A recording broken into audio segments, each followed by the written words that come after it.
Hello, friends. Wherever you are, whatever time of day it is, thank you for clicking, for pausing your scroll, for giving this moment. I imagine you're here because something in that title, What They Meant for Evil, resonated. Maybe you're carrying a quiet hurt, a betrayal that still aches, a dream that feels shattered. You're looking at the chapters of your own story, the rejection letter, the negative test result, the painful silence where a relationship used to be, and you're asking, why? If that's you, then the ancient story of a young man named Joseph is for you. It's a masterpiece of God's storytelling, teaching us that our darkest moments are not the end of our story. We're going to walk through the 5 acts of Joseph's life, starting with Act 1, the pit. Genesis 37 tells us Joseph was the favorite son, with dreams of greatness and a special coat. But jealousy burned in his brothers. They threw him into a dark, empty pit. Imagine the terror, confusion, and betrayal. Then, for 20 pieces of silver, they sold him into slavery. His life as he knew it was over. Maybe you know that feeling of the pit, a place of abandonment, where the dreams you shared were used as weapons against you. Act 2 is the test. In Genesis 39, Joseph rises to manage Potiphar's entire estate in Egypt. But success brings temptation and a false accusation. He did the right thing and still landed in prison. Have you ever chosen the high road, kept your integrity, and been punished for it? It can feel like a cruel joke. In Act 3, the waiting room, Genesis 40 shows Joseph thriving even in prison. He interprets dreams for fellow prisoners, asking to be remembered, but he's forgotten for 2 more years.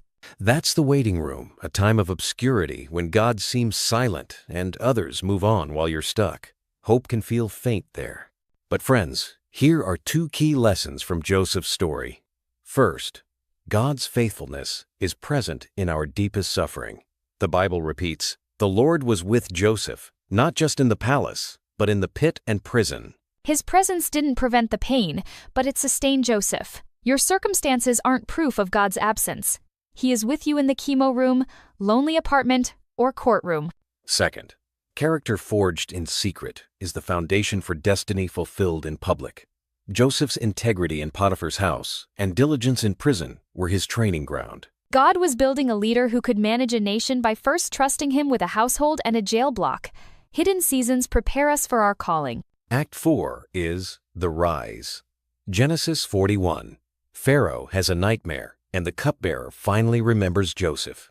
Joseph interprets the dreams and is elevated from slave, prisoner to prime minister of Egypt. It's a dramatic turnaround, but notice, the gift Joseph developed in obscurity made room for him.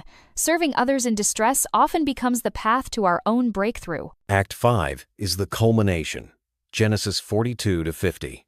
A famine brings Joseph's brothers to him, completely at his mercy. He holds their lives in his hands. Here, Joseph says one of the most theology-shaping sentences, "You meant evil against me, but God meant it for good, to bring it about that many should be kept alive." This is the third main lesson.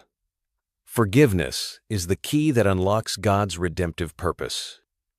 Joseph's power wasn't in his title, but in his perspective. He saw God's sovereign hand over his brother's evil. He didn't excuse what they did. He said, God used it. Forgiveness freed him from bitterness and enabled his true purpose. So, what do we take from this? Maybe you're in the pit of a diagnosis or a debt you didn't create. Maybe you're in the prison of a long waiting season, feeling forgotten by God and others. Or maybe you're tempted to cut corners, numb the pain, or let bitterness take root. Joseph's story is a megaphone from Genesis to your heart. God is with you. He is not wasting your pain. He is weaving a thread of grace through every betrayal, every setback, every tear. Your story isn't over. This chapter may give meaning to all the rest. Joseph's story points forward to an even greater Redeemer, Jesus. He too was betrayed, sold for silver, and suffered innocently. What men meant for evil, the cross, God meant for the ultimate good, the salvation of the world. So, look up from your pit. Trust the hand that holds you. Keep doing the right thing in the hidden place. Don't let bitterness edit your story. By faith you can say, this hurt, this betrayal, this delay. The enemy may have meant it for my harm, but my God is working it for good. My purpose is closer than it appears. Your life is part of God's redemptive narrative. He's too good an author to leave you in the middle of the sentence. Amen. God bless you.